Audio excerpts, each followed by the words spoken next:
মাধ্যমের ঘনত্ব ভিন্ন হওয়ার কারণে আলোর দিক পরিবর্তন ঘটে। বুঝলাম না, কোশ্চেন হচ্ছে অপটিক্যাল ফাইবার বলতে কি বোঝো, তুমি কি লিখছো?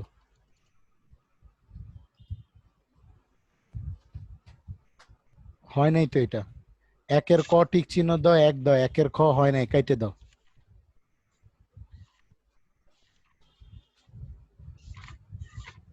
অপটিক্যাল ফাইবার কাকে বলে?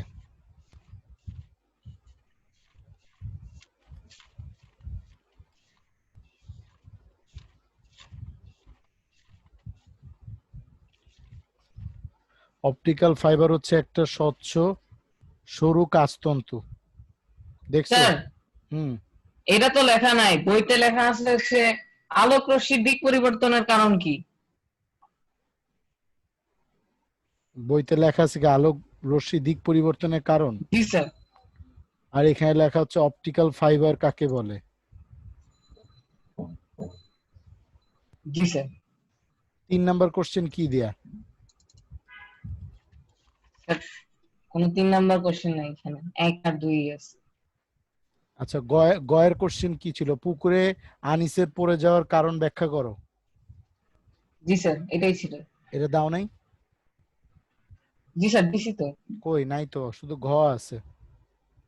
ও আচ্ছা, গ আছে। আচ্ছা, আনিস পুকুরের স্বচ্ছ পানিতে দৃশ্যমান সিঁড়িতে পা রাখতে গিয়ে পড়ে যায়, কারণ তিনি সিঁড়িটিকে যে উচ্চতায় দেখেছিলেন প্রকৃতপক্ষে সিঁড়িটি সে উচ্চতায় ছিল না, আরো নিচে ছিল। সিঁড়িটিকে যথাস্থানে দেখা না যাওয়ার কারণে আলোর পরিসর, আলো যখন এক মাধ্যম থেকে অন্য মাধ্যমে প্রবেশ করে তখন এর গতিপথে পরিবর্তন হয়।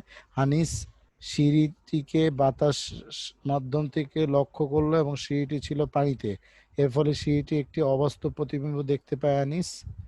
হ্যাঁ, রাইট। বাস্তব অবস্থান বুঝতে না পেরে পা দেয়, আনিস পড়ে যায়। রাইট হয়েছে। এখানে 2 দাও। 3 নাম্বার কই, ঘ কই, ঘ এর অ্যান্সার দাও নাই? স্যার দিছি তো, আসে নাই। না, আসে নাই। আচ্ছা, আমাকে মুখে বলো কি ধরনের কৌশল অবলম্বন করে আনিসের ছোট ভাইয়ের মাছ শিকার করা সম্ভব হতো? স্যার পুরোটাই বলতেছি। হ্যাঁ, বলো। সাধারণ পানিতে বা পুকুরের যে জায়গায় মাছ দেখা যায় আসলে মাছটি মাছটি সেই জায়গায় থাকে না, আরো নিচে থাকে। এর কারণ হলো মাছটি আমরা যে জায়গায় দেখি আসলে সেই জায়গায় মাছটি থাকে না। যেটি আমরা দেখি সেটি হলো একটি অবাস্তব প্রতিবিম্ব। আনিসের ছোট ভাই পুকুরে সরকি দিয়ে মাছ ধরতে গিয়ে ব্যর্থ হলো কারণ সে সঠিক অবস্থানে সরকি নিক্ষেপ করতে পারেনি। সে মাছের অবাস্তব প্রতিবিম্ব যেখানে দেখেছিল সেখানেই সরকি নিক্ষেপ করেছিল।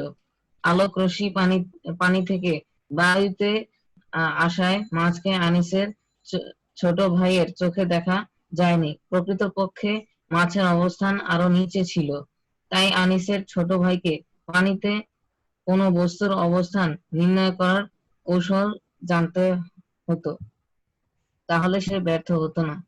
মাছের প্রকৃত অবস্থান আহ অর্থাৎ মাছটি যে জায়গায় ছিল সেটি তার চাইতে আরো নিচে ও গভীরে মাছটি অবস্থান তা জেনে সরকি নিক্ষেপ করলে তার পক্ষে মাছ শিকার করা সম্ভব হতো। হ্যাঁ, ঠিক আছে, ঠিক ছিল। দাও, 3 মার্কস দাও। আচ্ছা তাহলে পরের ইয়েটা করে ফেলবো, পরেরটা হয় নাই। এমসিকিউ গুলা করছো? উপরের এমসিকিউ গুলা 1 থেকে 4? না স্যার এটা তো হয় নাই? আমি যে এমসিকিউ গুলা দিছিলাম ওগুলা করছো?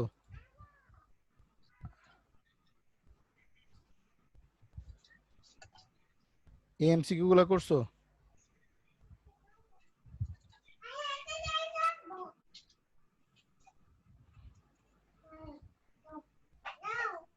এমসিকিউ গুলা করছো, এই যে 1 2 3 4?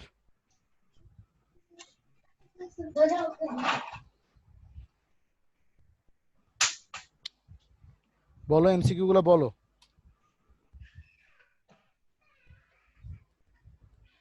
সংকট কোণে অবিলম্ব প্রসারিত রশ্মির মধ্যবর্তী কোণের মান কত?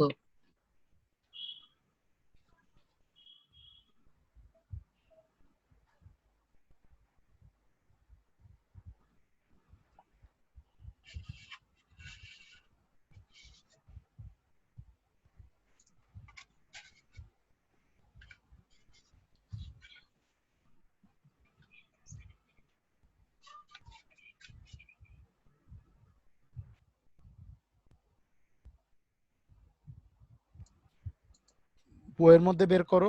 কোথায় গেলা তুমি? বইয়ের মধ্যে বের করো। সংকট কোণে অবিলম্ব এবং প্রতিসরিত রশ্মির মধ্যবর্তী কোণের মান কত? বইয়ের মধ্যেই তো আছে। জি স্যার। কত?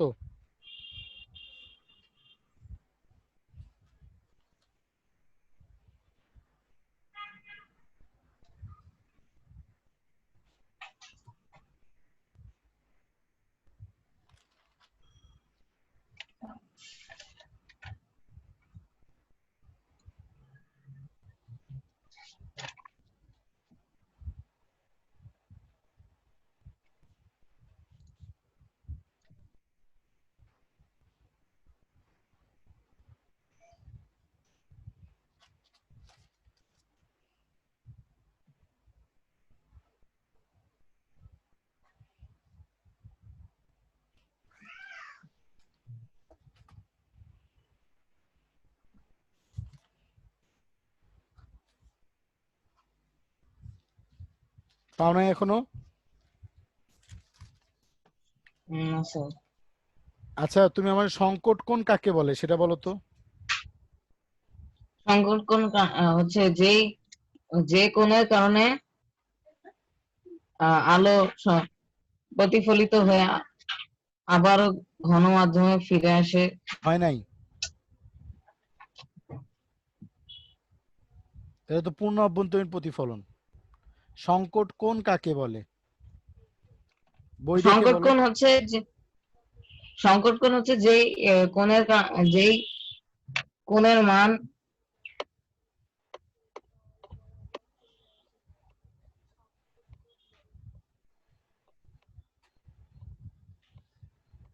যে কোণের মান 90 ডিগ্রি মানে যে কোণের যে আপাতন কোণের কারণে প্রতিসরিত কোণের মান 90 ডিগ্রি, অর্থাৎ প্রতিসরিত বিভেদ তল বরাবর চলে আসে, সেই কোণকে সেই আপাতন কোণকে সংকট কোণ বলে।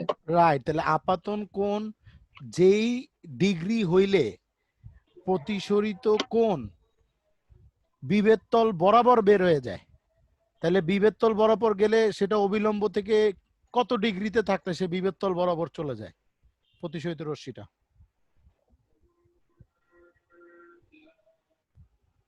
অবিলম্ব থেকে তো প্রতিসরিত রশ্মিটা দূরে সরতে সরতে একটা সময় আপাতন কোণের কারণে প্রতিসরিত কোণটা কি হয়, বিভেদ তল ঘেঁষে বের হয়ে যায়।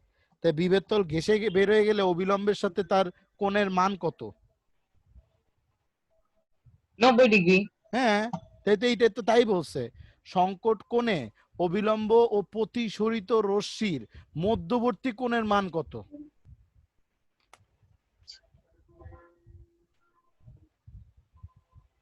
2 নাম্বার অ্যান্সার বলো, 2 নাম্বার। নিচের কোণটি শ্বেতমণ্ডলের সামনের অংশ।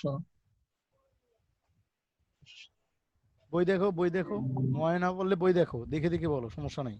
তোমার চ্যাপ্টারটা এখনো হয় নাই, চ্যাপ্টারটা বড় আছে, আলোর চ্যাপ্টার অনেক কঠিন চ্যাপ্টার, এটা হয় নাই তোমার।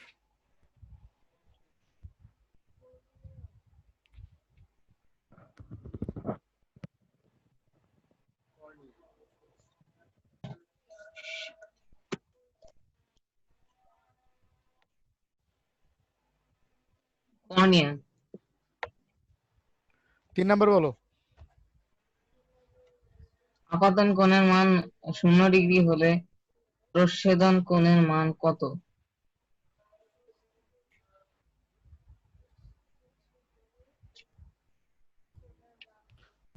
প্রচ্ছেদন কোণ কোনটা বলো তো? প্রচ্ছেদন কোণ হচ্ছে যেটা নির্গত কোণ। নির্গত। প্রচ্ছেদন মানে নির্গত কোণ।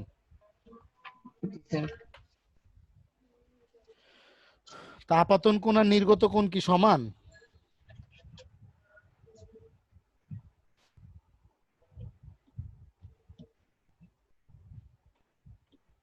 জি স্যার। তাহলে কত হবে অ্যান্সার? 0 ডিগ্রি।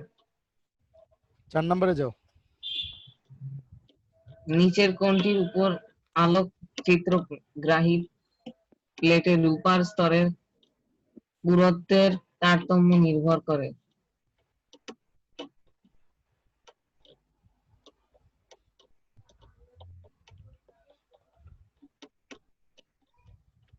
আলোর তীব্রতার উপর।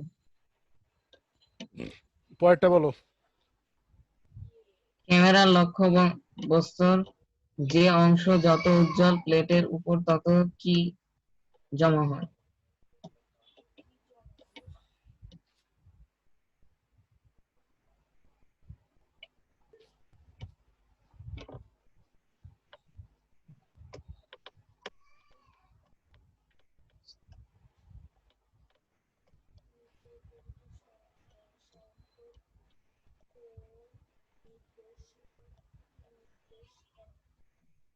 চিত্রটার দিকে তাকাও, তাকায় বলো নিচের কোনটা সংকট কোণ?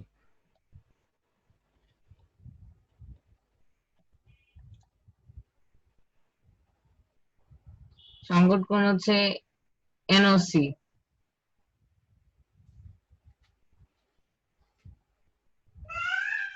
এনওসি না এন প্রাইম ওসি? বাস মানে সি ও এন প্রাইম। উল্টাপাল্টা কথা বলো না। সিওএন প্রাইম হচ্ছে আমার সংকট কোণ। এই কোণের জন্য প্রতিসরিত কোণ কোনটা?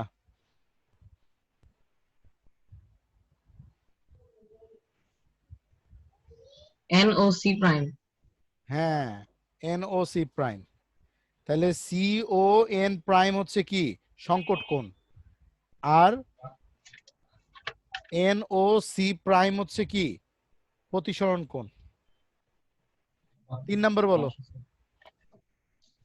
ডিও রশ্মি আবার একই মাধ্যমে ফিরে আসে নিচের কোনটির কারণে? পূর্ণ আভ্যন্তরীণ প্রতিফলন। হয়েছে, 4 নাম্বার বলো। প্রতিসরণ কোণের সর্বোচ্চ মান কত?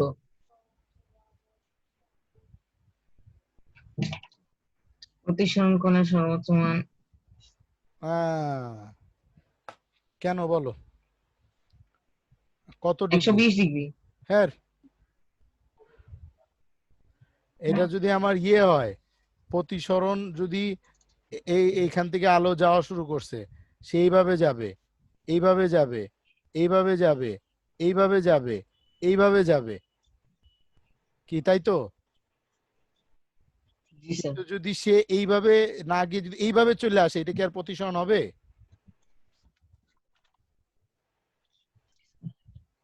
না স্যার।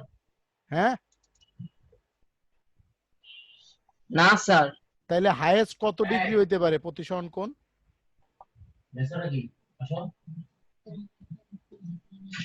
জি স্যার। বললাম হাইয়েস্ট কত ডিগ্রি হইতে পারে প্রতিসরণ কোণ? 90 ডিগ্রি। এর বেশি তো হওয়ার পসিবল না। এর বেশি যদি প্রতিফলন এর বেশি যদি হয়, তাহলে তো আলোক রশ্মিটা এসে কি হয়ে যাবে, এখানে পড়ে প্রতিফলিত হয়ে যাবে, পূর্ণ আভ্যন্তরীণ প্রতিফলন হয়ে যাবে। ওটা কি আর প্রতিসরণ হবে? না স্যার। আচ্ছা, আমি তোমাকে এখন আরেকটা অ্যাসাইনমেন্ট দিয়ে দিচ্ছি। এটা হচ্ছে তোমার ইয়ের উপরে। এইটা কত নাম্বার চ্যাপ্টার ছিল? এটা হচ্ছে 11।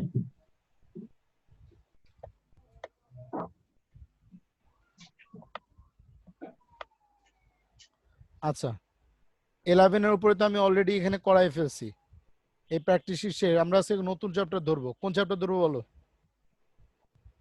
আচ্ছা, তোমাকে আমি বলে রাখি, স্যার, এইখানে এইখানে দেখবা 11 চ্যাপ্টারের উপরে, এই যে 11 চ্যাপ্টারের উপরে আমি যে শীট দিছি, এই শীটের মধ্যে যেই সিকিউ গুলা আছে, এই সিকিউ গুলা সব কয়টা করে ফেলবা। ক্লিয়ার? আমি এর মধ্যে যে কোনো একটা লিখতে দিব পরশুদিন। বুঝতে পারছো কিনা? জি স্যার, বুঝতে পারছি। টাইম দিব 30 মিনিট, 25 মিনিটের মধ্যে লেখা শেষ করে 5 মিনিটে আপলোড করে ফেলতে হবে ছবি।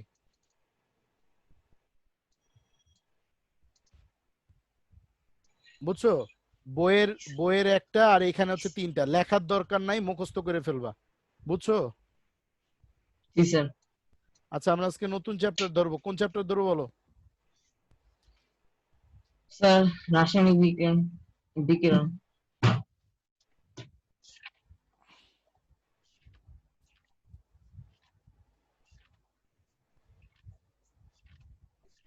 রাসায়নিক বিক্রিয়া হ্যাঁ 8 নাম্বার অষ্টম চ্যাপ্টার। অধ্যায়। 8 নাম্বার চ্যাপ্টার করতে গেলে আগে 6 নাম্বার চ্যাপ্টার শেষ করতে হবে, পরমাণুর গঠন। স্যার এটা শেষ আমাদের। পরমাণুর গঠন শেষ, 8 নাম্বার চ্যাপ্টার হয় নাই, তাই রাসায়নিক বিক্রিয়া শুরু করবো আমরা আজকে। জি স্যার। আচ্ছা দেখো, ফার্স্ট কথা বলি, রাসায়নিক বিক্রিয়া মানে হচ্ছে একটা মৌলের সাথে আরেকটা মৌলের রাসায়নিক আকর্ষণ বা বিকর্ষণ। ক্লিয়ার? আমি যদি এটাকে বলি কার্বন আর এটাকে যদি বলি অক্সিজেন, ক্লিয়ার? তুমি মাথায় রেখো আজকে যা যা বলতেছি, অক্সিজেন, হাইড্রোজেন, নাইট্রোজেন, এরা সব হচ্ছে দ্বিপরমাণু। কি বললাম? দ্বিপরমাণু। যত পরমাণু আমরা লিখি সেটা লিখি হচ্ছে এই সাংকেতিক যে প্রতীক থাকে, এই প্রতীকের ডান সাইডের নিচের দিকে আমরা সবসময় লিখি পরমাণু সংখ্যা। আর যদি তার বাম সাইডে বড় করে আমরা কিছু লিখি, এটাকে বলে অণু সংখ্যা। কি সংখ্যা? অণু সংখ্যা। তার মানে এই প্রতীক দ্বারা আমরা বুঝতেছি এটা নাইট্রোজেন, 3 দ্বারা বুঝতেছি 3 অণু নাইট্রোজেন, আর এই 2 দ্বারা বুঝতেছি প্রত্যেকটা নাইট্রোজেনের অণু দ্বিপরমাণু। বলো কি বললাম?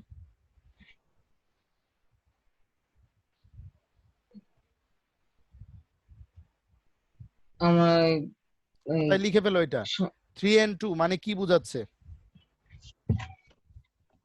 3 and 2 দিয়ে বোঝাচ্ছে, 3 দিয়ে বোঝাচ্ছে যে পরমাণুর সংখ্যা। অণু সংখ্যা, অণু অণু সংখ্যা সংখ্যা। সবসময় বাম সাইডে থাকে। অণু সংখ্যা n দিয়ে বোঝাচ্ছে পরমাণু। না না, এন আর দিয়ে বোঝাচ্ছে হলো মৌলটা, মৌলের নামের প্রতীক, মৌলের নামের প্রতীক লিখে ফেলো। মাঝখানে ওই প্রতীকটা হচ্ছে মৌলের নামের প্রতীক। নাইট্রোজেন পুরোটা না লিখে আমি শুধু লিখতেছি এন, অক্সিজেন পুরোটা না লিখে আমি শুধু লিখতেছি ও, হাইড্রোজেন পুরোটা না লিখে আমি শুধু লিখতেছি এইচ। এই জন্য রাসায়নিক বিক্রিয়ায় মৌলকে তার নামের প্রথম অক্ষর বা প্রথম লেটার দিয়ে প্রকাশ করা হয়। বুঝতে পারছি? জি স্যার। তো রাসায়নিক বিক্রিয়ার প্রতীক লেখার নিয়ম কি? যেমন এটা হচ্ছে সোডিয়াম, এন এ, এটা কি? Sodium, N, sodium. আর পাশে হচ্ছে ছোট করে কি? এ। প্রতীক হয় কি শুধুমাত্র নামের প্রথম লেটারটা হবে, অথবা নামের প্রথম লেটার এবং দ্বিতীয় লেটার। যদি নামের 2টা লেটার নেই তাহলে প্রথম লেটারটা হবে ক্যাপিটাল, দ্বিতীয় লেটারটা হবে কি? স্মল। আর যদি একটা লেটার নেই তাহলে হবে প্রথমটা হচ্ছে কি? ক্যাপিটাল। এবং যদি সেটা পরমাণুকে নির্দেশ করে তাহলে সেটা তার ডান পাশে নিচের দিকে লিখবো, আর যদি অণুকে নির্দেশ করে তাহলে সেটা তার বাম পাশে লিখবো। জি স্যার। তাইলে এখন যদি আমি তোমাদেরকে লিখি 4O2, এর দ্বারা তুমি কি বুঝো বলো?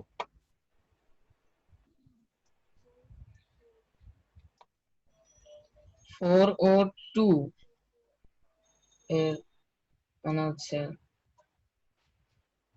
4 অণু অক্সিজেন এবং প্রতি 4। অণু অক্সিজেন দ্বিপরমাণু।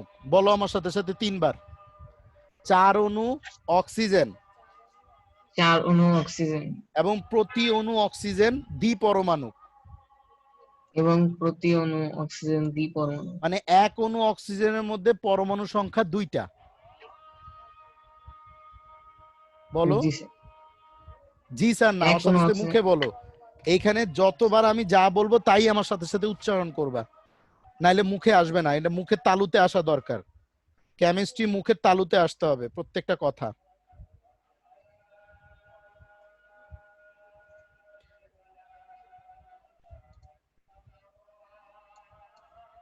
6H2 মানে কি বলো? 6H2 মানে হচ্ছে 6H2 মানে হচ্ছে আহ,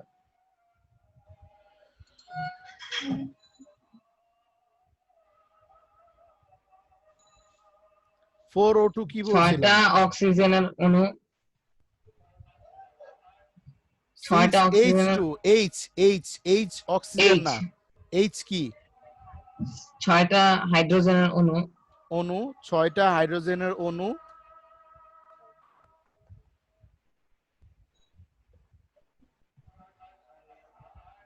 হ্যাঁ, তারপর?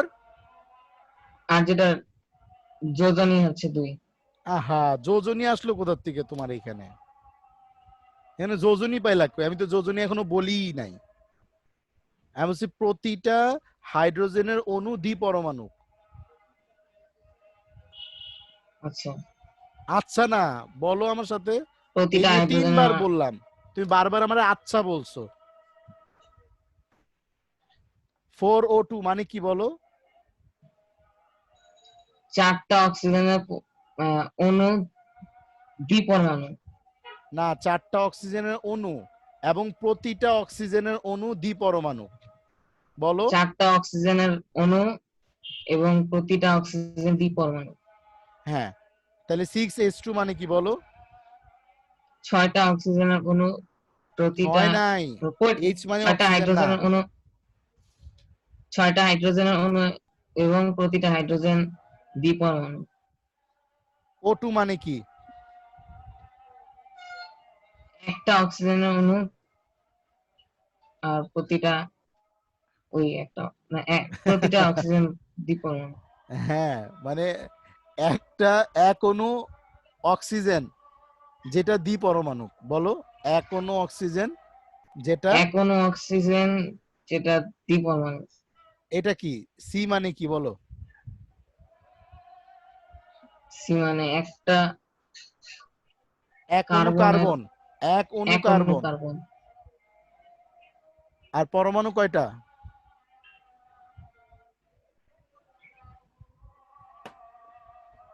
একটা। একটা।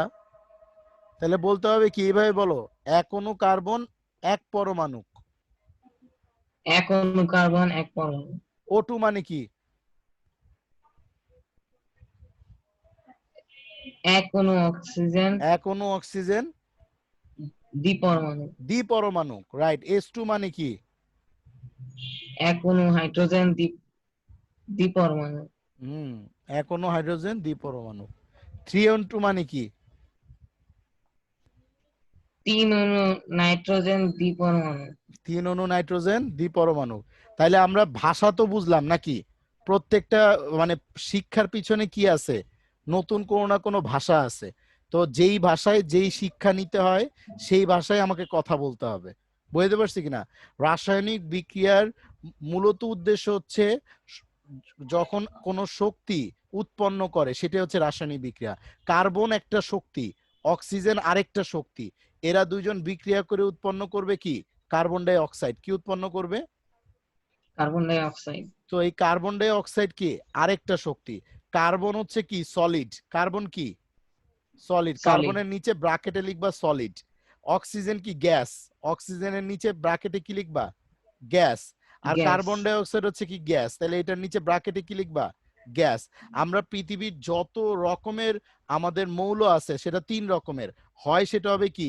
লিকুইড মানে এল, না হইলে হবে কি? সলিড মানে এস, না হইলে হবে কি? গ্যাস মানে জি। লিকুইড মানে তরল, সলিড মানে কঠিন, গ্যাস মানে বায়বীয়। বলো আমার সাথে সাথে, কি বললাম? লিকুইড মানে তরল, আর সলিড মানে কঠিন, গ্যাস মানে বায়বীয়। বায়বীয়। এই তিন তিন ধরনের মৌলই পৃথিবীতে বিদ্যমান। 3 ধরনের। মৌল এই পৃথিবীতে বিদ্যমান। আর এই সকল মৌলই পৃথিবীর সকল পদার্থের একক। এই সকল মৌলই কি? পৃথিবীর এই সকল মৌলই পৃথিবীর সকল পদার্থের। মৌলের একক, পদার্থের মৌলের একক। না বাবা, পদার্থের। আমি যদি টেবিলকে ভাঙি তাহলে টেবিলের মধ্যে আমি পাবো হচ্ছে হাইড্রোকার্বন। আমি যদি আহ, গাছকে ভাঙি, গাছের পাতাকে ভাঙি, তাহলে ওর মধ্যে পাবো আমি কি? গ্লুকোজ। তার মানে কি? আমি তোমাকে ওই যে সালোক সংশ্লেষণে গ্লুকোজের দেখাইছিলাম কি? সংকেত দেখাইছিলাম। গ্লুকোজের সংকেত কি ছিল? C6H12O6। মনে পড়ে সালোক সংশ্লেষণে? জি স্যার। যে গ্লুকোজ, এটা কি একটা পদার্থ? এটা কি গ্লুকোজ? কি একটা পদার্থ। পদার্থ। এর মধ্যে কয়টা মৌল আছে? এর মধ্যে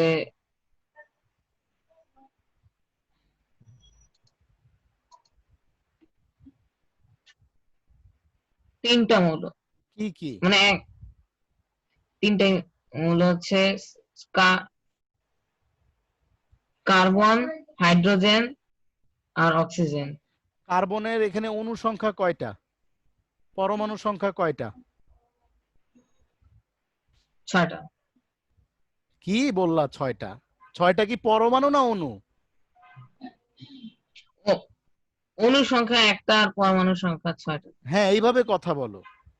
ভাষা ঠিক যেইভাবে, ঠিক সেইভাবে ভাষাটা ইউজ করো।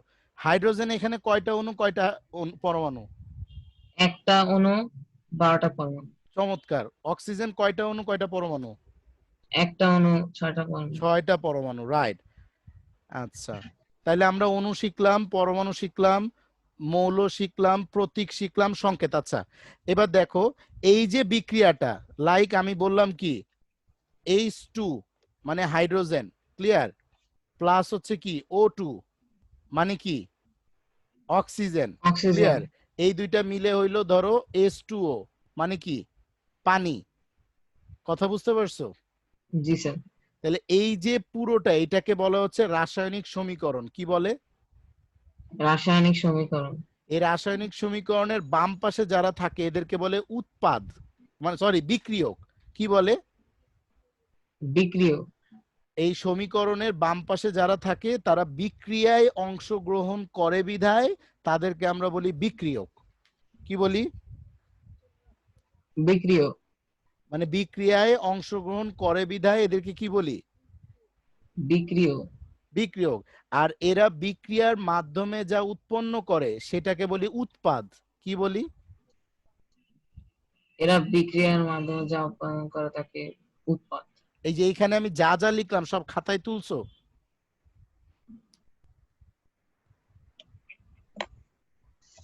ফাটাফাট তুলে ফেলো, নাহলে আজকের পরে এই কথাগুলো ভুলে যাবা। এখানে আমি ফার্স্টে দেখাইছি হচ্ছে প্রতীক।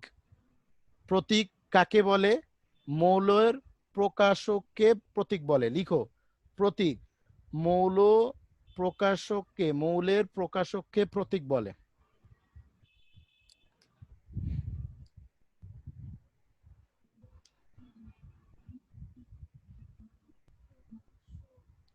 হ্যাঁ, মানে যেটা দ্বারা মৌলকে প্রকাশ করা হয়, যা দ্বারা মৌলকে প্রকাশ করা হয় তাই হচ্ছে প্রতীক।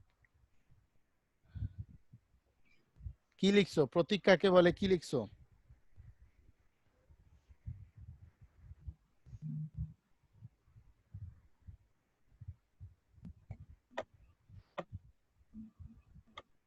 হামজা কি লিখছো? প্রতীক কাকে বলে? মৌলের প্রকাশকে প্রতীক বলে। রাইট। এখন প্রতীক লিখার নিয়ম।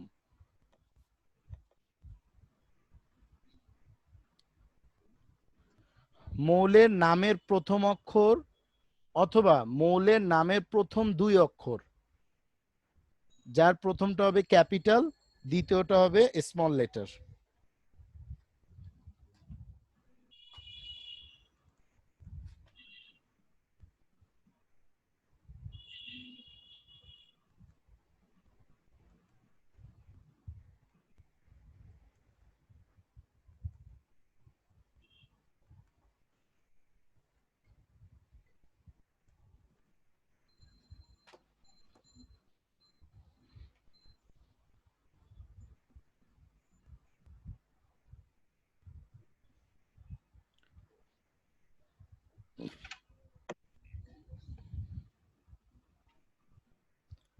লিখছো প্রতীক জি লিখার স্যার। নিয়ম?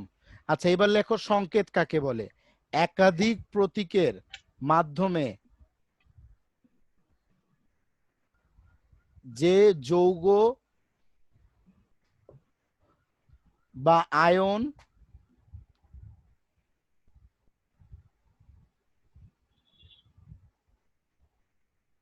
গঠিত হয়, একাধিক মৌলের প্রতীকের মাধ্যমে যে যৌগ বা আয়ন গঠিত হয়।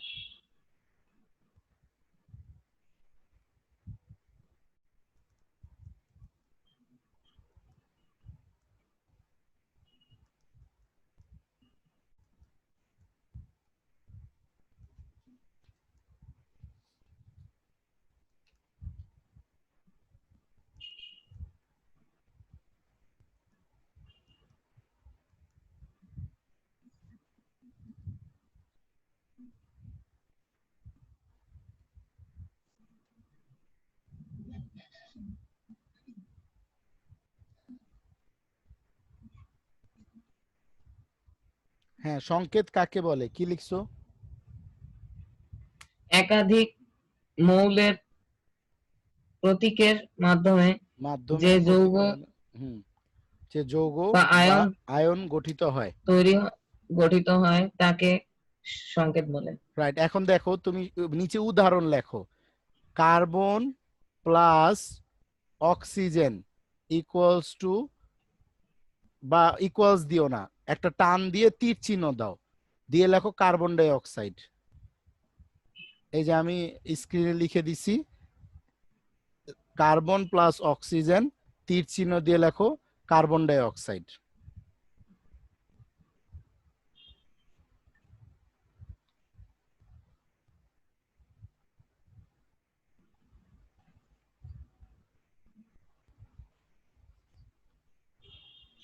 তারপর হাইড্রোজেন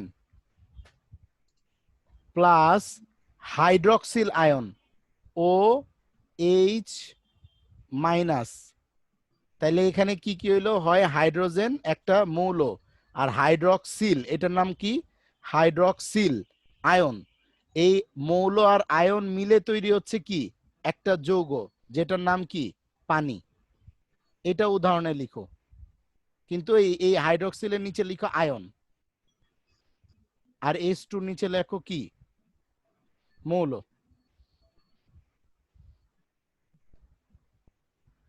H2 না লিখে H+ লেখো, এটাকেও আয়ন করে দাও। আয়নটা কি আমি পরে ব্যাখ্যা দিব, হ্যাঁ? আপাতত যা বলতেছি সেটা জাস্ট মুখস্থ করে ফেলো। এটা দাও হচ্ছে H+, মানে হাইড্রোজেন আয়ন প্লাস কি? Hydroxyl ion. হাইড্রক্সিল বানান কি হবে? হয়কার হা, রস্যই, হাইড্র, ডরফলা ওকার, হাইড্রক্সিল, ক জফলরস্যি ল, হাইড্রক্সিল। ক্লিয়ার? হাইড্রোজেন আয়ন আর হাইড্রক্সিল আয়ন। আয়নের বানান কি? সরেয়া অন্ত্যেষ্টিয় দন্তান্ন, আয়ন। হাইড্রক্সিল আয়ন এবং হাইড্রোজেন আয়ন মানে দুইটা আয়ন মিলে তৈরি হইল কি? একটা যৌগ। উদাহরণ দুইটা লিখছো, এখানে দুইটা মৌল দিয়ে যৌগ গঠিত হইছে, আর এখানে দুইটা আয়ন দিয়ে যৌগ গঠিত হইছে। জি স্যার। আচ্ছা, এইবার আসো হচ্ছে রাসায়নিক সমীকরণ। একাধিক মৌলের সমষ্টি মিলে যখন বিক্রিয়া সংগঠিত হয়, একাধিক মৌল বা আয়ন যখন কোনো বিক্রিয়ায় সংগঠিত হয়, লিখছো? একাধিক মৌল বা আয়ন যখন কোনো বিক্রিয়ায় সংগঠিত হয়,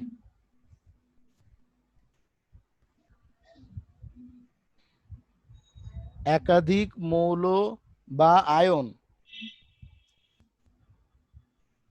যখন কোনো বিক্রিয়ায় সংগঠিত হয়, তখন তাদেরকে বলা হয় বিক্রিয়ক।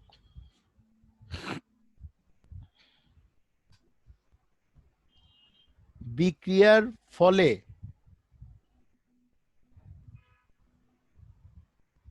যে সকল আয়ন বা যৌগ গঠিত হয়,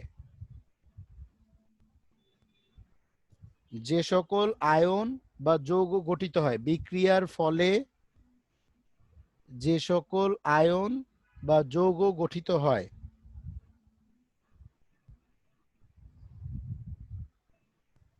তাদেরকে বলে উৎপাদ।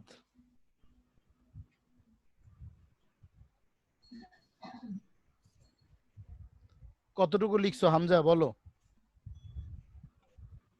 কোনটা বলো, এই যে শুরু থেকে। বিক্রিয়ক কাকে বলে না?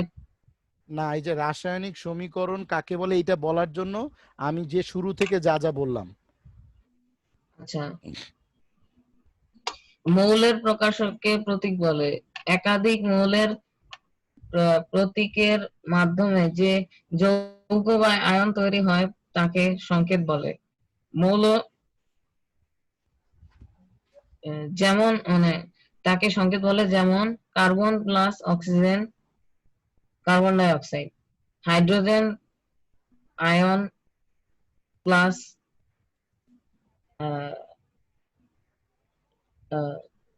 হাইড্রক্সিল। হাইড্রক্সিল লেখো আয়ন। নাই, বানান তো আমি লিখে দিছি নিচে। Hydroxyl ion. দিছে হাইড্রক্সিল আয়ন হচ্ছে যোগ হাইড্রো যোগ করে কি উৎপন্ন হচ্ছে? পানি, পানি। তাই না? H2O। দিছে। হ্যাঁ, তারপরে এরপর কি হচ্ছে লিখছো? একাধিক একাধিক মৌল বা আয়ন যদি কখনো বিক্রিয়ায়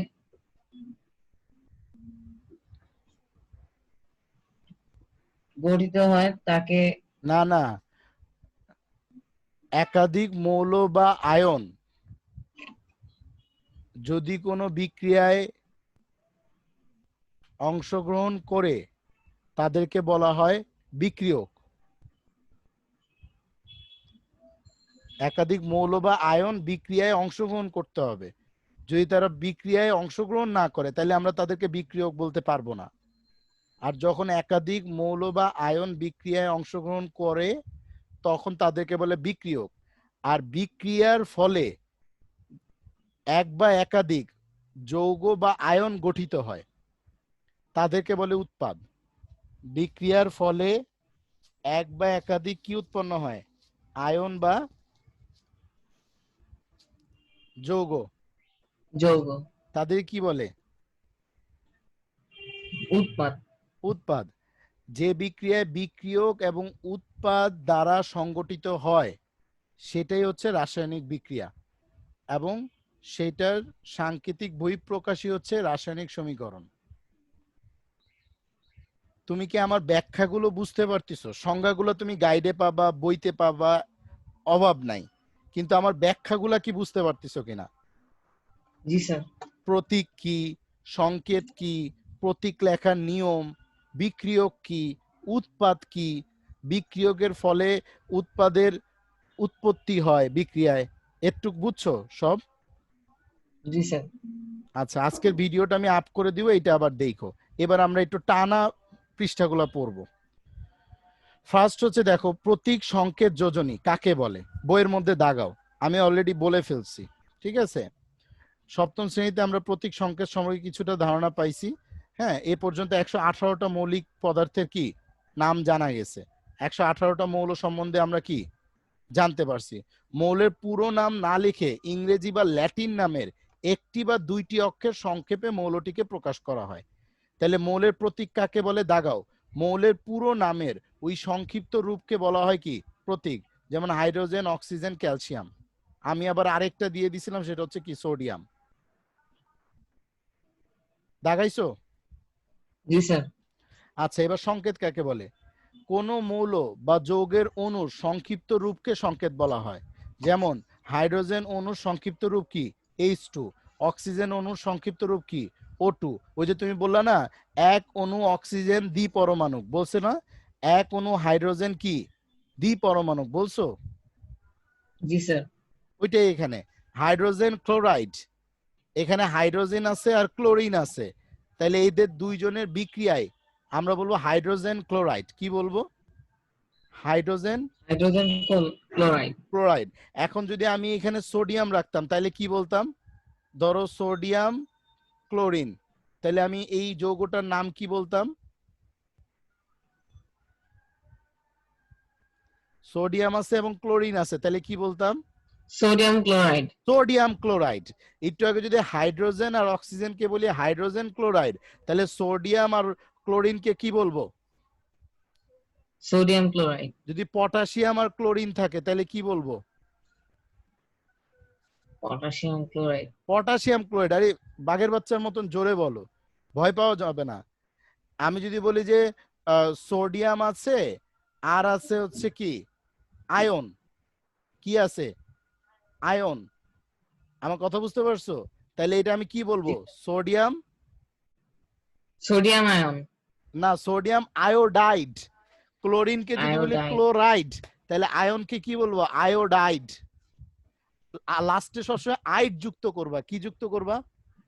যখনই আইড। কোনো সংকেত উচ্চারণ করবা ওইটা যদি যৌগের হয়, কিসের বললাম, তাইলে অলওয়েজ লাস্টে আইড যুক্ত করবা। সরেয়া রস্যই ড, আইড। মাথায় থাকবে? এটা বেসিক ফর্মুলা। উচ্চারণ করার সময় যখনই কোনো যৌগ উচ্চারণ করব তখন যৌগের প্রথমটা যা আছে ঠিকই থাকবে, কিন্তু দ্বিতীয়টা লাস্টে যাই থাকুক না কেন আমরা আইড উচ্চারণ করব। যেমন সোডিয়াম ক্লোরিন, তাহলে যৌগটা কি হবে? সোডিয়ামের সাথে কি বিক্রিয়া করতেছে? ক্লোরিন। তাহলে কি উৎপন্ন হচ্ছে? Sodium chloride. হাইড্রোজেনের সাথে ক্লোরিন বিক্রিয়া করতেছে, হাইড্রোজেনের সাথে কি বিক্রিয়া করতেছে? এগুলা খাতায় তুলে নাও, মনে থাকবে না, ফটাফট তুলে নাও। হাইড্রোজেনের সাথে ক্লোরিন বিক্রিয়া করতেছে, আমি বলতেছি তুমি তুলে নাও, ফটাফট তুলে নাও। যত সমীকরণ লিখবা তত লাভ, নাইলে সমীকরণ মাথায় ঢুকবে না। রাসায়নিক বিক্রিয়া না লিখলে, মুখে উচ্চারণ না করলে, এটা মুখস্থ করার কোনো বিষয় না। তোমাকে মুখে উচ্চারণ করতে হবে, লিখতে হবে।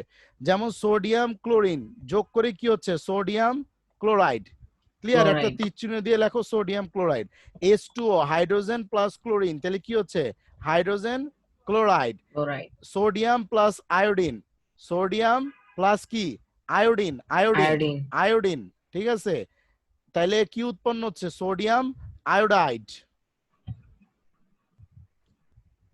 কি কি বললাম বলো? তিনটা। আমি যতবার আমি যা পড়াবো সাথে সাথে আমি বিক্রিয়া দেখাবো। কথাই বুঝতে পারছো? যেহেতু চ্যাপ্টারের নাম কি? রাসায়নিক বিক্রিয়া। চ্যাপ্টারের নাম কি?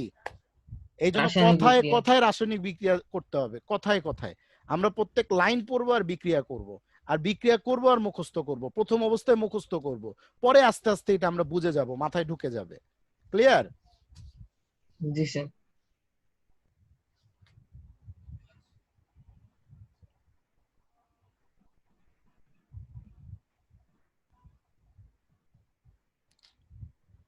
তাই প্রতীক বুঝলাম, সংকেত বুঝলাম। লিখছো সমীকরণগুলো? জি স্যার। কি কি লিখছো ফটাফট বলে ফেলো। Sodium plus iodine, sodium iodide. Hydrogen plus chloride, মানে ক্লোরিন। তারপর তীর চিহ্ন দিয়ে hydrogen chloride. Potassium plus chlorine, potassium chloride. Right. আচ্ছা, এইবার আমরা শিখবো যোজনী কাকে বলে। খুব মনোযোগ দিয়ে বোঝো। হ্যাঁ, যখনই কোনো মৌল আমরা চিন্তা করি সাথে সাথে মৌলের পরমাণুর সংখ্যাটা আমাদেরকে মনে রাখতে হবে। এটা মুখস্থ। কি সংখ্যা মুখস্থ রাখতে হবে?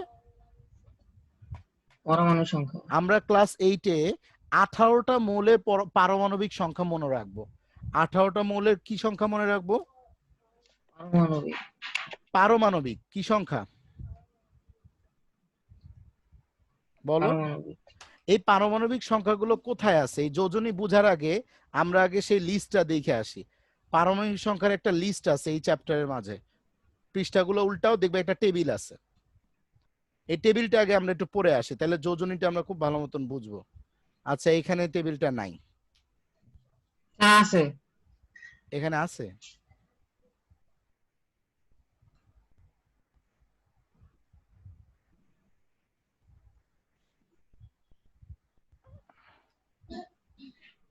আছে স্যার একটু নিচে। এটা স্যার আপনি কোন টেবিলের কথা বলতেছেন? এই টেবিল না, 18টা মৌলের একটা টেবিল আছে। ওইটা স্যার ওইটা আছে অন্য একটা পরমাণুর গঠন চ্যাপ্টারে আছে। যাও পরমাণুর গঠনে যাও। জি স্যার। একটু পরমাণুর গঠনে আমরা একটু ব্যাক করব, পরমাণুর গঠনে যাও। বললাম না যে এই চ্যাপ্টারটা পড়তে গেলে আমার পরমাণুর গঠনটা লাগবে।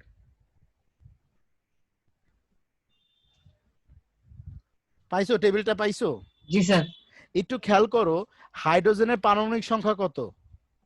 1। 1। তাইলে হাইড্রোজেনের এই একটা লেখার সময় তুমি কি লেখো? শুধু 1 লিখো, তাই না? জি স্যার। আচ্ছা, হিলিয়ামের পারমাণবিক সংখ্যা কত? 2। তাহলে তুমি কি লেখো? He, helium.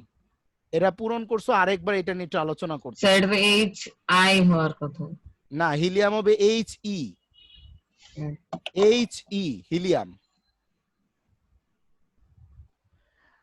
আমরা যখন কোনো পরমাণুকে নিয়ে চিন্তা করব, তখন ওই পরমাণুর প্রথম কক্ষপথ, দ্বিতীয় কক্ষপথ, তৃতীয় কক্ষপথ, চতুর্থ কক্ষপথ, এইভাবে অসংখ্য কক্ষপথ আমরা কল্পনা করব। কি করব? কল্পনা করব। প্রথম কক্ষপথটাকে আমরা, এটা যদি ধরো সাপোজ এটাকে আমি বললাম সোডিয়াম, এটাই কি বললাম? সোডিয়াম। সোডিয়াম। ঠিক আছে? এই সোডিয়ামের পারমাণবিক সংখ্যা হচ্ছে 11। পারমাণবিক সংখ্যা কত? 11। 11। তার মানে এর কেন্দ্রে থাকে প্রোটন। কি থাকে? প্রোটন। তার মানে কেন্দ্রে আছে +11। কেন্দ্রে কি আছে? +11। +11। আর এর চতুর্দিকে অসংখ্য কক্ষপথ থাকে, সেখানে থাকে ইলেকট্রন। কি থাকে? ইলেকট্রন। খুব ভালো করে বুঝো। কেন্দ্রে থাকে কি?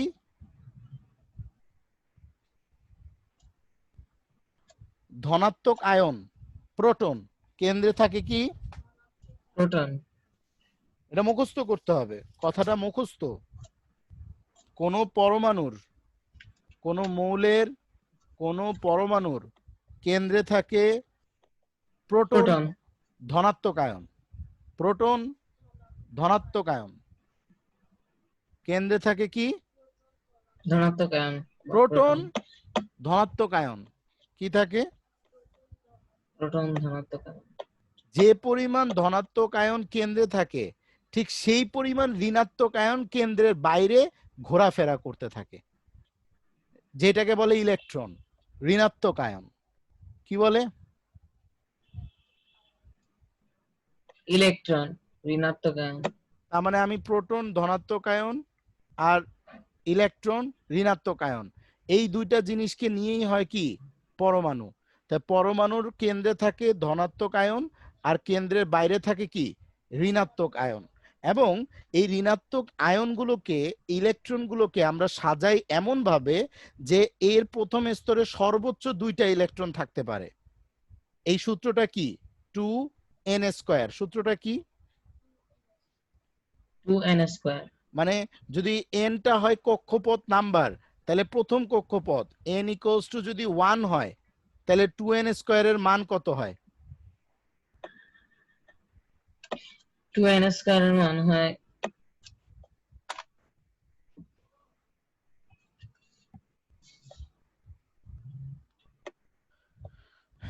n হচ্ছে কক্ষপথ। n কক্ষপথ, 1 নাম্বার কক্ষপথ হইলে ইলেকট্রন কয়টা থাকবে? n এ 1 বসাও, বসায় কি হবে? 2 × 1²। তাই কয়টা ইলেকট্রন থাকবে প্রথম কক্ষপথে? স্যার 1। কি বলতেছো? বুঝতেছি না। হ্যালো? জি স্যার। সর্বোচ্চ কয়টা ইলেকট্রন থাকতে পারবে প্রথম কক্ষপথে? 2 × স্যার 2টা। 1²। 2টা। হ্যাঁ ভাই, যদি 2 নাম্বার কক্ষপথ হয় তাহলে সর্বোচ্চ কয়টা ইলেকট্রন থাকতে পারবে? 2 × 2²। কারণ n এর মানের পরিবর্তন হচ্ছে, স্কয়ারও ঠিক থাকবে, 2ও ঠিক থাকবে, এটা তো সূত্র। 8টা। কয়টা ইলেকট্রন থাকবে এটা সূত্র। 2n² হচ্ছে সূত্র, কয়টা ইলেকট্রন থাকবে তার সূত্র। আর কক্ষপথ হচ্ছে n। n এর মান তুমি বাড়াইতে থাকো, দেখবা সূত্রের সাহায্যে ইলেকট্রনের মানেরও তুমি কি পাবা? পরিবর্তন পাবা। এটা খাতায় লিখে না, এটা মোস্ট ইম্পর্টেন্ট। এটা না বুঝলে রাসায়নিক বিক্রিয়া কিচ্ছু বুঝবা না। এটা mother concept of chemical reaction, mother concept of chemical reaction. Chemical মানে হচ্ছে রাসায়নিক, কেমিক্যাল মানে কি, রাসায়নিক। আর রিয়াকশন মানে বিক্রিয়া। বিক্রিয়া। তার মানে এক একটা কক্ষপথে কয়টা ইলেকট্রন থাকবে, এটা বোঝার সূত্র কি? 2n square.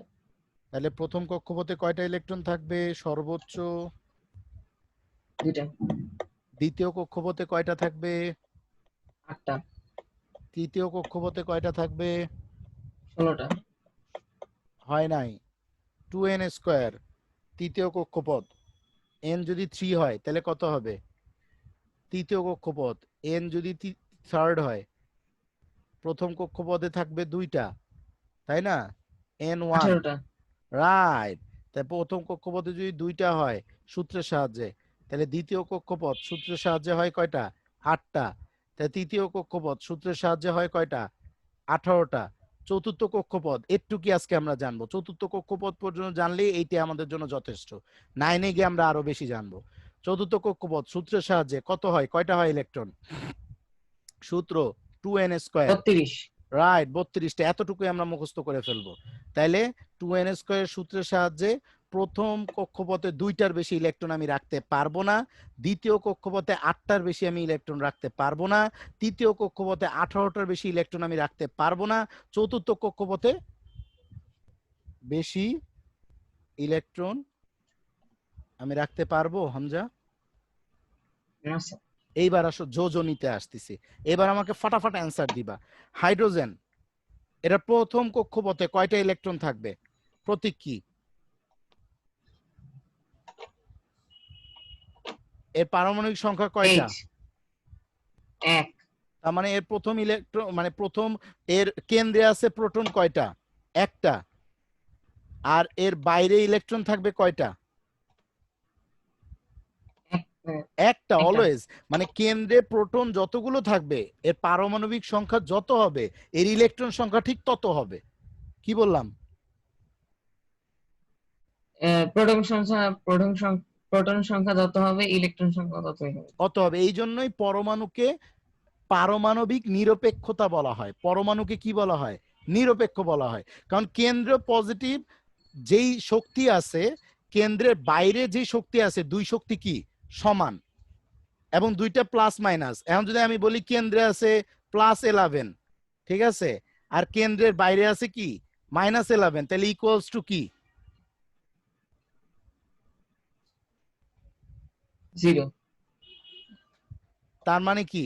পরমাণু বৈদ্যুতিক নিরপেক্ষ। পরমাণু কি? বৈদ্যুতিক নিরপেক্ষ। যদি এখন ইলেকট্রন, সাপোজ ইলেকট্রন হয়ে যায় 10, খেয়াল করো, ইলেকট্রন কি হয়ে যায় 10, ধরো 10। একটা ইলেকট্রন সে ছাইড়ে দিছে, তাহলে এটার মান কত হবে বলো?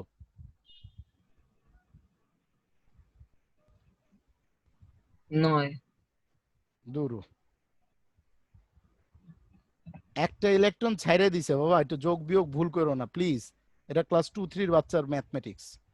আমি বুঝি না আপনি কি বলছেন। হ্যাঁ, তাই বোঝো, আগে কোশ্চেন করো, স্যার আমি বুঝি নাই। আমি বললাম ওর কেন্দ্রে আছে ধনাত্মক আয়ন 11টা, ওর কেন্দ্রের বাইরে আছে ঋণাত্মক আয়ন কয়টা? 11টা। তাইলে ওর মান কত? 0। তার মানে ও 0। আধান নিরপেক্ষ, ও ধনাত্মক না ঋণাত্মক না। একটু বুঝছো না বুঝো নাই? এটা একটা কোশ্চেন, বুঝছি। লিখে 3টে স্টার মারো। পরমাণু আধান নিরপেক্ষ, বিশ্লেষণ করো, 3টে স্টার মারো, এটা আসবে পরীক্ষায়। পরমাণু আধান নিরপেক্ষ।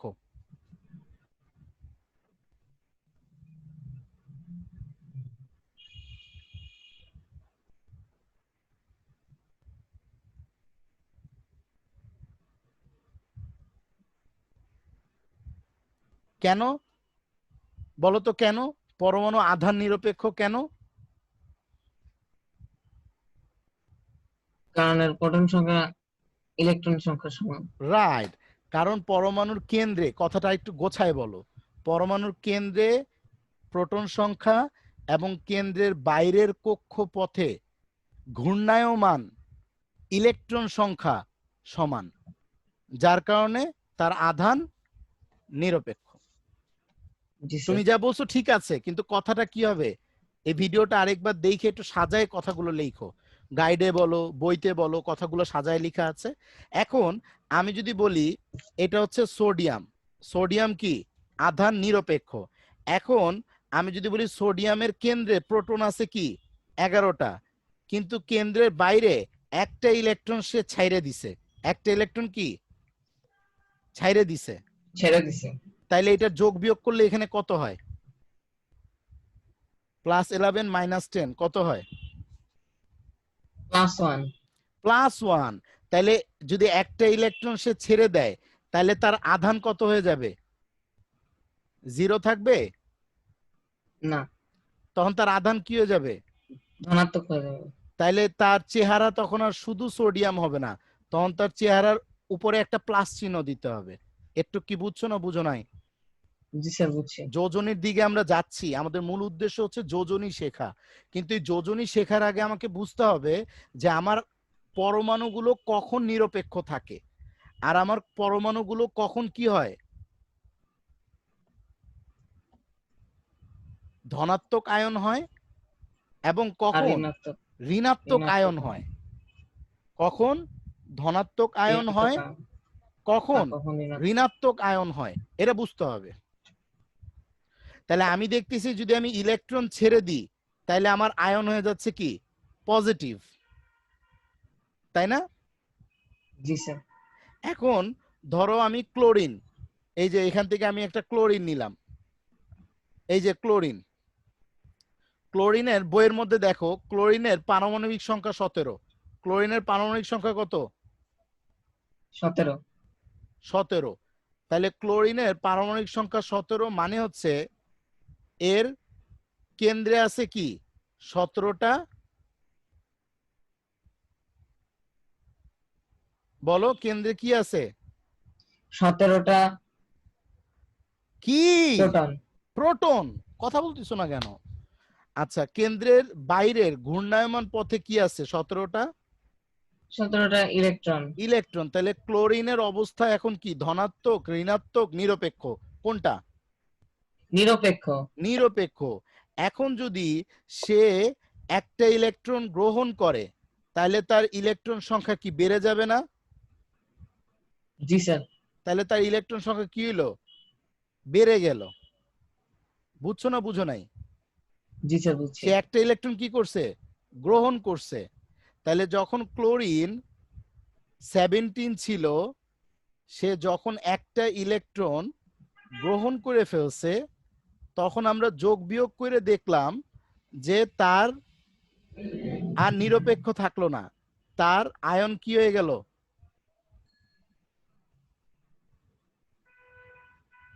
তার কি আয়ন হয়ে গেল?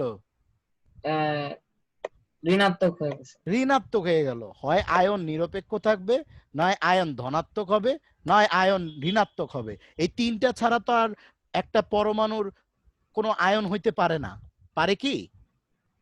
না স্যার। তাহলে যখনই ক্লোরিন মানে নর্মাল অবস্থায় নিরপেক্ষ থেকে একটা ইলেকট্রন গ্রহণ করে ফেলছে, তখনই সে কি হয়ে গেছে? ক্লোরিন মাইনাস হয়ে গেছে। আর তখনই তার পারমাণবিক সংখ্যার পরিবর্তন হয়ে কি হয়ে গেল? 18 হয়ে গেছে। তুমি কি এবার কথা বুঝছো না বুঝো নাই? জি স্যার, বুঝছি। আর এইখানে যখন সোডিয়াম ছিল কি 11, মানে সে নিরপেক্ষ অবস্থায় ছিল, যখনই সে একটা ইলেকট্রন ছেড়ে দিছে, তখনই তার কি হয়ে গেছে? এখানে কত হবে ব্র্যাকেটে? ব্র্যাকেটে 1। ছেড়ে দিছে, ছেড়ে দেওয়ার কারণে কি হয়ে গেছে? কমে গেছে। কমে যাওয়ার কারণে কি হয়ে গেছে? ধনাত্মক বের হয়ে +1। গেছে। তাহলে এটা কি হয়ে গেল? সোডিয়াম প্লাস হয়ে গেল। কিন্তু এর পারমাণবিক সংখ্যা তখন কি হয়ে যাবে? পারমাণবিক সংখ্যা হবে 11। আরে পোকা ছেলে রে, 11 থাকলে তো সে নিরপেক্ষ থাকলো, একটা ইলেকট্রন সে তাহলে ছেড়ে 10। দিল। 10 এখানে গ্রহণ করছে বিধায় এটা ঋণাত্মক হয়ে গেছে। আমার সাথে সাথে তুমি একটু মুখে বলো, ইলেকট্রন গ্রহণ করলে ঋণাত্মক আয়ন হবে এবং ইলেকট্রন সংখ্যা বেড়ে যাবে। স্যার এটা তো বুঝছি, কিন্তু এইখানে আপনি তো পারমাণবিক সংখ্যা তো সবসময় প্রোটন সংখ্যা হয়, তাহলে রাইট। ইলেকট্রন সংখ্যা কেন? কিন্তু যখন আমরা ওই সংকেত লিখব আয়ন অবস্থায়, আমরা তখন এই জায়গাটাকে আমরা ইলেকট্রন সংখ্যা, তুমি মাথায় রাখবে এটা ইলেকট্রন সংখ্যা। কথা কি বুঝতে পারছো? কিন্তু মানে আচ্ছা, এটা কমে গেছে, পারমাণবিক সংখ্যা কমে গেছে, মনে হচ্ছে পারমাণবিক সংখ্যা কমছে, কিন্তু আসলে তো পারমাণবিক সংখ্যা কমে নাই, কমছে ইলেকট্রন সংখ্যা, তাই না? জি স্যার। এইটাই হচ্ছে এখানে লিখতে হবে। কিন্তু দেখো বাস্তবিক অর্থে তো আমরা এখানে সোডিয়াম 11 লিখছিলাম, কিন্তু যখন আমরা সোডিয়াম প্লাস লিখবো তখন আমরা কি লিখবো? সোডিয়াম 10। এটা লিখতে হবে এইভাবে, মানে মাথায় রাখতে হবে কমছে ইলেকট্রন, কিন্তু লিখতে হবে পারমাণবিক সংখ্যার জায়গায়। জি স্যার। কোনো কনফিউশন আছে এই কথাবার্তাতে? না স্যার। এবার কোশ্চেন লেখো।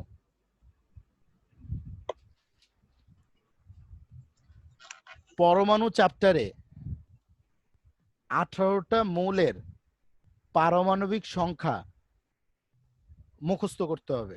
আমি নেক্সট ক্লাসে ধরবো পরশুদিন।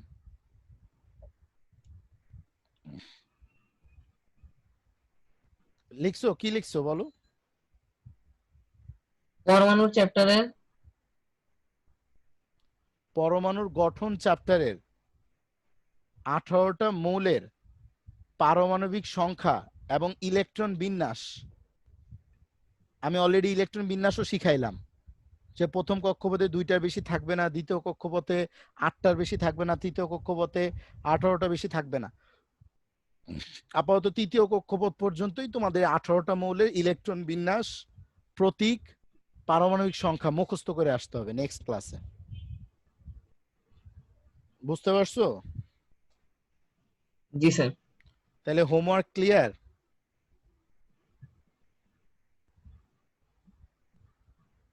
হ্যালো, জি স্যার। হোমওয়ার্ক কি বুঝছো? 1 নাম্বার হোমওয়ার্ক। জি স্যার। এবার 2 নাম্বার হোমওয়ার্ক লিখো। সংকেত কাকে বলে? প্রতীক কাকে বলে?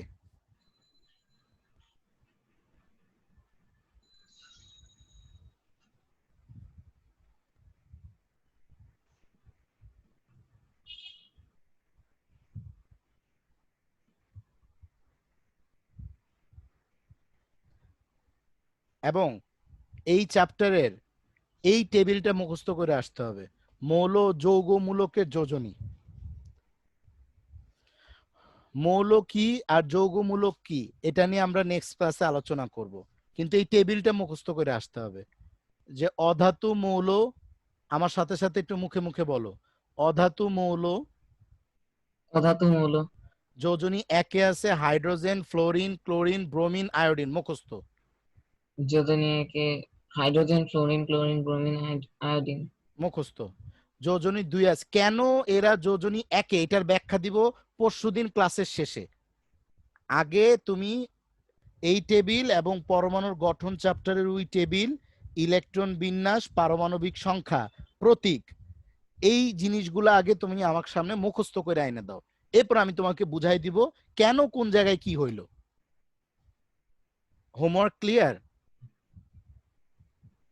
জি স্যার। আচ্ছা, তাহলে অধাতু যোজনী 2-তে ফটাফট বলো আমার সাথে সাথে। অধাতু যোজনী অধাতু 2-তে যোজনী দিতে oxygen, sulphur, oxygen, carbon. Sulphur, carbon. যোজনী 3-এ নাইট্রোজেন, ফসফরাস। যোজনী 3-এ নাইট্রোজেন, ফসফরাস। যোজনী 4-এ কার্বন, সালফার। যোজনী 4-এ কার্বন, সালফার। সালফার। হ্যাঁ, এই কার্বনের পাশে একটু ব্রাকেটে লিখে নাও ইক। লেখো ইক। কার্বনের পাশে লেখো রস্যই ক, ইক। আর যোজনী 2-এ কার্বনের পাশে লেখো আস।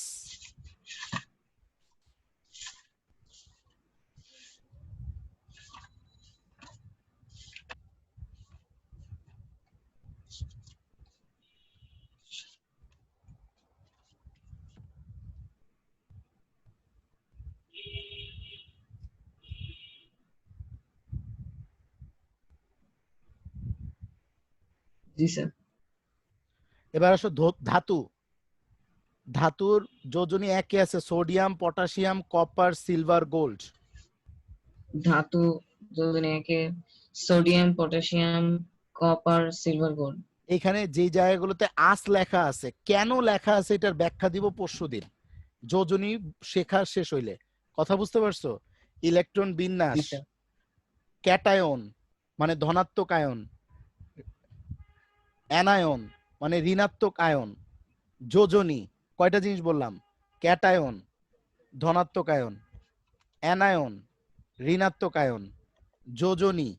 এই তিনটা জিনিস শেখার পরে আমরা শিখবো আস এবং ইক। এই জন্য উই টেবিল এই টেবিলের জিনিসগুলো মুখস্থ থাকতে হবে, তাহলে আমি বললে ফাটাফাট তোমরা রিপ্লাই দিতে পারবা। হামজা, জি স্যার। এবার যোজনী 2 ধাতু, magnesium, calcium, iron, copper, zinc, tin, ধাতু লেড। যোজনী 2, magnesium, calcium, iron, copper, zinc, tin, lead. যোজনী 3 ধাতু, অ্যালুমিনিয়াম, আয়রন, গোল্ড। যোজনী 3 ধাতু, অ্যালুমিনিয়াম, আয়রন, গোল্ড। ধাতু যোজনী 4 টিন, লেড। ধাতু যোজনী 4 টিন, লেড। হ্যাঁ, যৌগমূলক, অ্যামোনিয়াম, NH4+। যৌগমূলক যোজনী 1 অ্যামোনিয়াম হাইড্রোজ হাই এখানে অ্যামোনিয়াম খেয়াল NH। করো, যেইভাবে যৌগমূলক গুলো লিখা আছে ঠিক এইভাবেই বাসায় নিজেরা লিখে প্র্যাকটিস করতে হবে।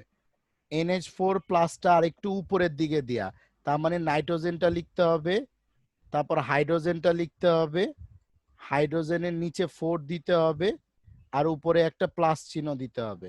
ঠিক এইভাবে বাসায় প্র্যাকটিস করবে একবার একবার করে।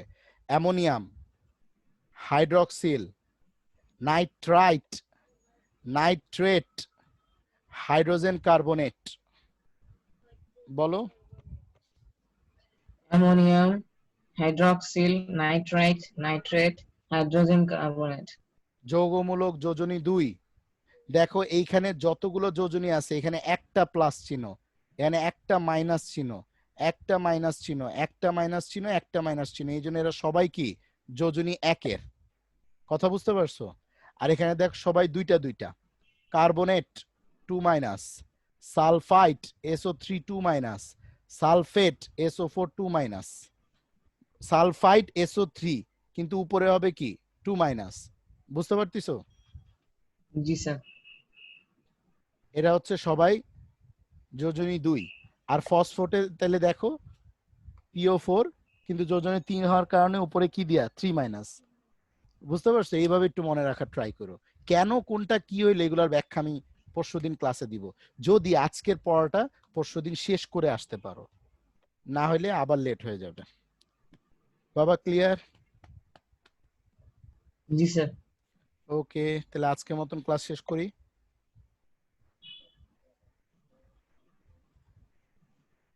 ভালো থেকো, এটার রেকর্ডিংটা আমি আপ করে দিব, আরেকবার দেখে নিও, আর হোমওয়ার্কগুলো কমপ্লিট করে এসো।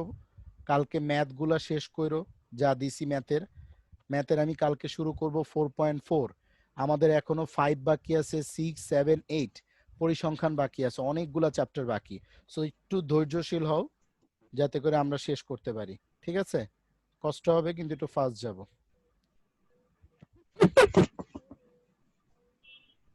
খোদা হাফিজ। জি স্যার।